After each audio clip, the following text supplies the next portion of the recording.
El Ecuador como una gran comunidad de aprendizaje. El aprendizaje a lo largo de la vida, este es un punto principal porque cuenta desde lo que aprendemos desde nuestro nacimiento hasta nuestra muerte y a lo ancho de la vida como educación formal, no formal e informal.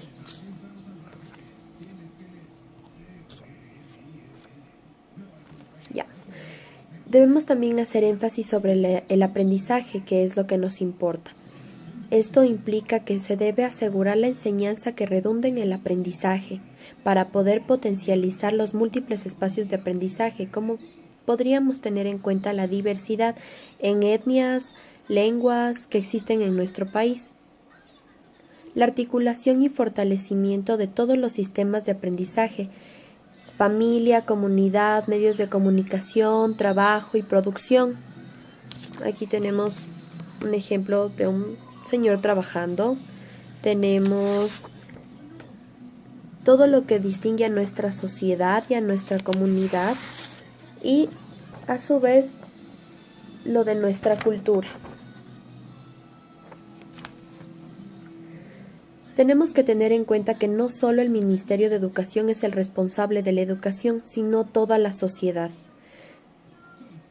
Para poder tener una formación y capacitación de un solo elemento de aprendizaje. Para ello también se tiene el acercamiento entre educación, cultura, comunicación, deportes y recreación, dentro de una visión de formación y desarrollo integral de las personas, las familias, grupos y comunidades, lo que nos ayuda a formar a una sociedad más desarrollada, mucho más múltiple en cuanto a la diversificación y a las capacidades para poder realizar un trabajo. ¿Por qué nuestro país cuenta como una gran comunidad de aprendizaje? Por el mismo hecho de tener varias etnias en nuestro país y conformando un gran número, a pesar de que no todas se las tiene en contacto, podemos nosotros visualizar y escuchar su cultura y las tenemos arraigadas a nuestra cultura actual, no solamente una cultura antigua, sino una que pueda ser implementada en la actualidad y que pueda servir a la educación, teniendo en cuenta, por ejemplo, el folclore.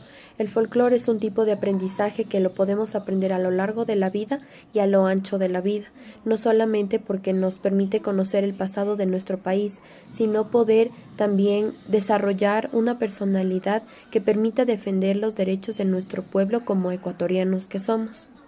Además de tener en cuenta que este folclore que nos hace ecuatorianos nos distingue de muchos otros y es lo mismo que nos permite poder asegurar una enseñanza diferente, trayendo con nosotros un modo de pensar, una filosofía distinta a la de otros pueblos.